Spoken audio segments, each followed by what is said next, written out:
It's interesting to me that if a woman says that, I feel a lot of the times men perceive that as like, oh, she only wants me for my money. Mm-hmm. Like, I feel like that's kind of the reaction that gets is like, oh, so you only want me to like pay for things. And it's like, I feel like when women say on my level, they also are referring to like their emotional maturity.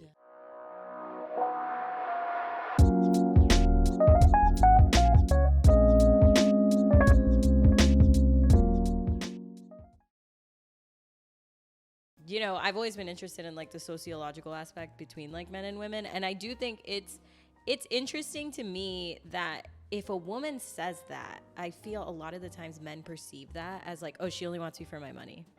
Mm-hmm. Like, I feel like that's kind of the reaction that gets is like, oh, so you only want me to like pay for things. And it's like, I feel like when women say on my level, they also are referring to like their emotional maturity. Definitely. They're referring to like, you know, and when they're speaking about like the salary discrepancies, for example, he needs to earn what I make or more, because women inherently do a lot of the invisible unpaid labor at home. Like statistically, it's been shown that even like working women in these high paying jobs, they still do the majority of the household work, you know, and I have been blessed to be in relationships with fairly progressive men. Like I've never been in a relationship with a man who like doesn't know how to cook for himself or like doesn't pay bills or doesn't. Going back to the independence. Yeah, you need to have that already. Because I don't attract men, I think, that wouldn't be that independent because I am that independent. Like I think on just like a basic level, my attraction for you is based on your ability to like do the same things as me.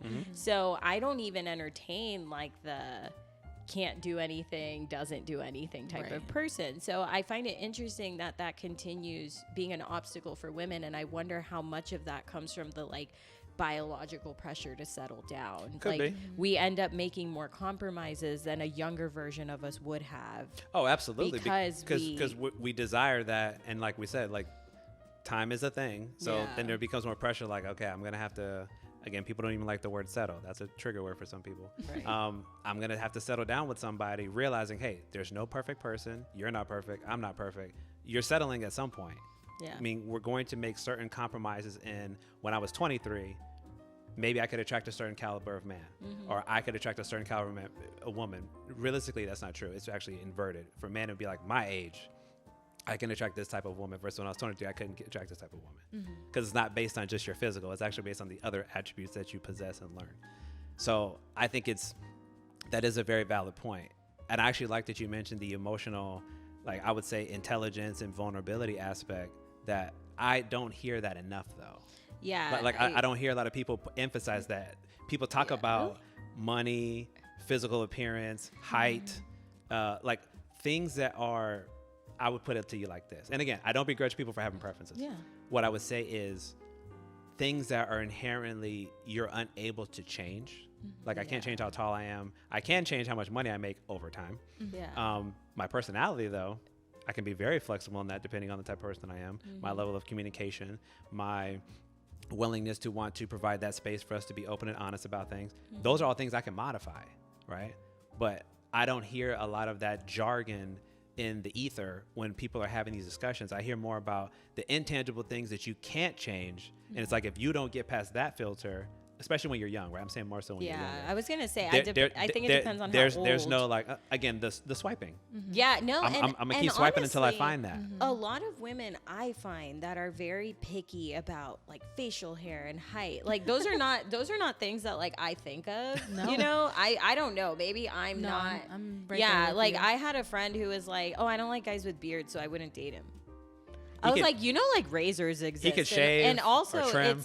It's such a small thing to care about, in my opinion. I'm looking more at like, because I did the whole like bad boy thing, you know, I dated the bad boy, I dated the not bad boy, I dated the broken boy, you know, whatever. But for me, I think once again, it comes to the self-confidence thing. It comes to like what you look for in a relationship. For me, I think a big challenge that I see is that I find women are so strong. Women are like, there's this amazing show, gonna plug it because I just saw the episode and I keep rewatching the same scene, and it's The Marvelous Mrs. Maisel. Okay. Her dad is like a Columbia professor, very smart guy, and he was like, I have always consistently underestimated my daughter to this point where, you know, she has this strength and this fearlessness that I have never experienced. My son has never experienced, even though I've invested that in my son. And where does she get that from?